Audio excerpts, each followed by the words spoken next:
Students of CBSE board class 10 class 12। बच्चों, class 10th के exams over हो गए। क्लास 12th का एग्जाम अब just about to be over है।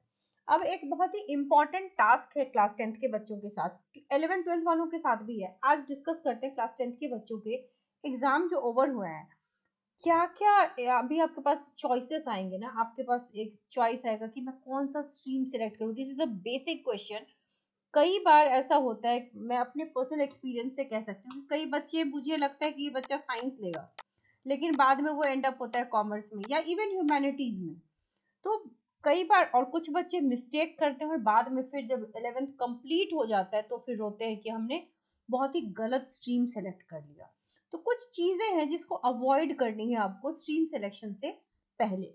फर्स्ट ऑफ ऑल, एक तो जिस दोस्तों के ग्रुप में आप रहते हो ना, उसका एक बड़ा प्रेशर होता है कि अगर मेरे दोस्त साइंस ऑप्ट कर रहे तो मैं भी साइंस ऑप्ट करूं, मेरे दोस्त अगर कॉमर्स ऑप्ट करे तो मैं कॉमर्स ऑप्ट करूं, या अगर वो ह्यूमैनिटीज की ओर मूव करे तो आप भी मूव कर जाते हो। कई बार ऐसा होता है कि हम अपने पीयर के साथ मूव करना चाहते हैं, and that is also kind of pressure. अगर मान लो मुझे साइंस में इंटरेस्ट नहीं है लेकिन मेरे दोस्त साइंस ले रहे हैं, तो क्या मुझे साइंस लेना चाहिए? नहीं लेना चाहिए, क्योंकि पढ़ना तो मुझे है ना। अल्टीमेटली मेरा करियर है, हम पढ़ क्यों रहे हैं? अपना करियर बनाने के लिए। तो ऐसे अगर हम डिफरेंट ऐसे सब्जेक्ट चूज कर ले जिसमें हमें इंटरेस्ट ही नहीं है, तो हम आगे उसको अच्छे से कर नहीं पाएंगे। आज के समय में साइंस, कॉमर्स एंड ह्यूमैनिटीज तीनों बहुत अच्छी स्ट्रीम्स हैं। सबका अपना अपना एक वेटेज है और तीनों से एक्सट्रीमली वेल करियर है।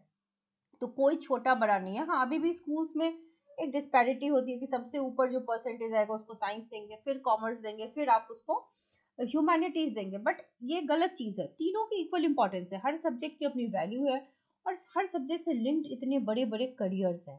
अगर मान लो आपको सर्टेन सब्जेक्ट लेना है, कई बार स्कूल ने अपना कट ऑफ बना दिया, आप उस मान लो आपको साइंस लेना है, बट आपका स्कूल आपके परसेंटेज के हिसाब से आपको कॉमर्स दे रहा है या ह्यूमैनिटीज दे रहा है, तो आप स्कूल चेंज करो, लेकिन स्ट्रीम के साथ समझौता मत करो। कई बच्चे मैंने ऐसे देखे हैं जो स्कूल चेंज ना करने की वजह से स्ट्रीम के साथ समझौता कर लेते हैं। वो नहीं होना चाहिए। दूसरी बात, लैक ऑफ इंफॉर्मेशन की वजह से कई बच्चे जो होते हैं वो गलत स्ट्रीम सेलेक्ट कर लेते हैं। तो आपके पास आज इंटरनेट है, फ्री इंटरनेट। आप इंटरनेट पे बहुत अच्छे से प्रॉपर रिसर्च कीजिए, अपनी इंफॉर्मेशन बिल्ड कीजिए। क्या होता है ना, हम एक दो दोस्तों के इंफॉर्मेशन या एक दो पेरेंट्स की इंफॉर्मेशन पे चले जाते हैं और हम उस हिसाब से मतलब अपनी अच्छे से रिसर्च नहीं करते। बाद में पता चलता है कि अरे उसने जो कहा था वो तो गलत कहा था। और कई बार क्या होता है ना, जैसे आप किसी से पूछोगे, अगर मैंने गलत स्ट्रीम सेलेक्ट कर लिया है ना, तो मैं सामने से किसी को बताऊंगी नहीं कि मुझे क्या क्या प्रॉब्लम हो रही है। आई विल से कि नहीं नहीं, मेरा स्ट्रीम तो बहुत अच्छा है। कई लोग ऐसे आपको डिसीव भी कर देते हैं कि अगर उन्होंने गलत चूज कर लिया तो आपको उस वक्त वो हिदायत नहीं देंगे कि देखो ऐसे ऐसे मत करना। तो इसीलिए आपका खुद अवेयर होना भी जरूरी है कि सिर्फ दूसरों की बात पे बिल्कुल आंख बंद करके भरोसा नहीं कर सकते। इंटरनेट ओपन है, रिसर्च कीजिए। चॉइसेस आपके होने चाहिए और करियर चॉइस भी अपना होना चाहिए कि मुझे क्या किस चीज में इंटरेस्ट है।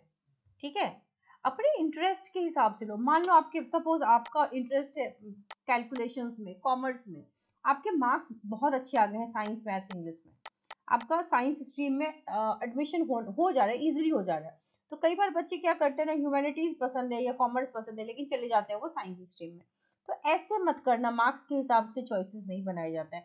मैंने ऐसे कई स्टूडेंट्स पढ़ाए हैं जो साइंस बिल्कुल लेना नहीं चाहते थे, बट जैसे उनके मार्क्स 10th में अच्छे आ गए, उन्होंने साइंस ऑप्ट कर लिया और 11th में जाकर के इतनी दिक्कतें आई उनको, क्योंकि फिजिक्स केमिस्ट्री में पूरा इंटायरली न्यूमेरिकल्स है। जिस मैथ से आप भागते हो वो मैथ्स आपका पीछा फिजिक्स केमिस्ट्री में तो छोड़ेगा नहीं, और अगर आप पीसीएम लोगे तो मैथ्स में भी है।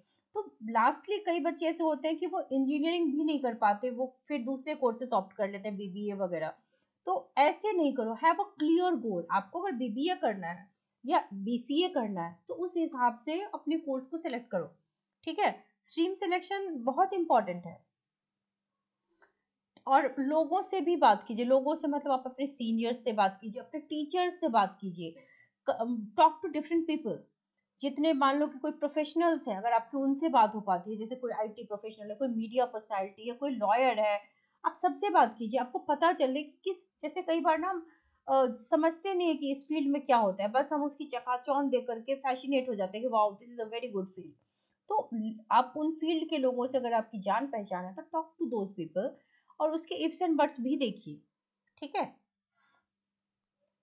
और फैमिली प्रेशर भी होता है, क्योंकि कई बार जैसे जिस घर में सारे डॉक्टर्स हैं, everybody is bound to be a doctor, या जिस घर में सारे इंजीनियर्स हैं, तो जितने बच्चे होते हैं everybody is bound to be engineer. तो अब ये जो क्लेशे तरीका है उसको हटाओ। आपको अगर मान लो कि बहुत बड़ा इन्फ्लुएंसर बनना है, तो आप वो भी बन सकते हो। आपने देखा होगा पीएम मोदी ने इस बार इन्फ्लुएंसर्स को भी अवार्ड दिया है। तो जो कई गेमर्स हैं जिनको अवार्ड दिया है, यूजुअली हम बच्चों को गेम खेलते देखते हैं तो टोकते हैं या डांटते हैं कि बेटा गेम क्यों खेल रहे हो, टाइम वेस्ट हो रहा है, मत करो वेस्ट। बट जमाना बदल गया है। इतने सारे लोग जो स्पोर्ट्स में एक्टिव हैं, जैसे कई बच्चे जो मैथ्स में अच्छे नहीं होते, साइंस में अच्छे नहीं होते, बट वो स्पोर्ट्स में बड़े अच्छे हैं। क्रिकेट अच्छा खेलते हैं, बैडमिंटन अच्छा खेलते हैं, फुटबॉल अच्छा खेलते हैं। तो they are also very good streams, है ना। तो डिफरेंट स्ट्रीम्स हैं, आपके जो चॉइसेस हैं उसके अकॉर्डिंग। स्कूल में रिजल्ट कैसा भी हो does not make any difference, आप कभी भी सक्सेसफुल हो सकते हो, है ना। तो फैमिली प्रेशर या ट्रेडिशनल चीजों के हिसाब से मत दो। जमाना बहुत बदल गया है, जैसे एआई, आर्टिफिशियल इंटेलिजेंस जो है वो काफी चीजों को रिप्लेस करी। जो जॉब मार्केट आज है, हो सकता है 5 इयर्स के बाद ना रहे, क्योंकि आर्टिफिशियल इंटेलिजेंस के हर चीज में आप सुनते हो एआई इनेबल्ड, एआई इनेबल्ड। तो एआई जो इनेबल हो गई ना, ह्यूमन पावर को कम कर रही है। ह्यूमन की जहां जहां नीड थी वो कम होती जा रही है। मे बी जो जॉब्स आज है वो 5 इयर्स के बाद ना रहे। तो थोड़ा उस तरीके से भी देखो। एआई है, डेटा साइंस है, सॉफ्टवेयर है, metaverse, social media, gaming, influencing, जो अपकमिंग चीजें हैं उन पे भी फोकस कीजिए। आप डॉक्टर इंजीनियर अच्छी बात है, हमेशा बनेंगे डॉक्टर्स, डॉक्टर्स की नीड है, इंजीनियर्स की नीड है, लॉयर्स की नीड है, राइटर्स की नीड है। किसी भी ऐसी फील्ड में कोई नहीं है जिसकी नीड नहीं है, हर चीज की नीड है। पेंटर की नीड है, म्यूजिशियन की नीड है, सिंगर की नीड है। तो अपने चॉइसेस को अपने हिसाब से, अपने इंटरेस्ट के हिसाब से करोगे तो आप उसमें बहुत आगे जाओगे। जबरदस्ती करोगे तो बेटा बीच में छोड़ना पड़ेगा, या फिर आप उसमें अच्छा नहीं कर पाओगे। तो फोर्सफुल अपना स्ट्रीम सिलेक्शन मत करो। तीनों ही स्ट्रीम जो है वो बहुत अच्छे हैं, तीनों ही स्ट्रीम बहुत अच्छे हैं। यूजुअली ह्यूमैनिटीज से ज्यादातर बच्चे आईएएस यूपीएससी क्वालिफाई करते हैं, इजंट इट। कॉमर्स पढ़ के आप बहुत एंटरप्रेन्योर्स बन सकते हो, क्या नहीं कर सकते हो। साइंस पढ़ के आपको पता है डॉक्टर इंजीनियर तो बन ही सकते हो। तो हर स्ट्रीम के बहुत सारे इफ्स एंड बट्स और बहुत सारी अच्छी चीजें हैं। यू हैव टाइम, 1 महीना प्रॉपर रिसर्च करो, ईमानदारी से। दूसरों के भरोसे नहीं रहो कि दोस्त ने कह दिया या पापा ने कह दिया या अंकल ने कह दिया, आंटी ने कह दिया। खुद रिसर्च करो। अब आप इतने बड़े हो और आज की जनरेशन काफी स्मार्ट है। आप खुद को जेनजी बोलते हो, तो you are very smart, actually very smart. तो आपको किसी के हेल्प की नीड नहीं है।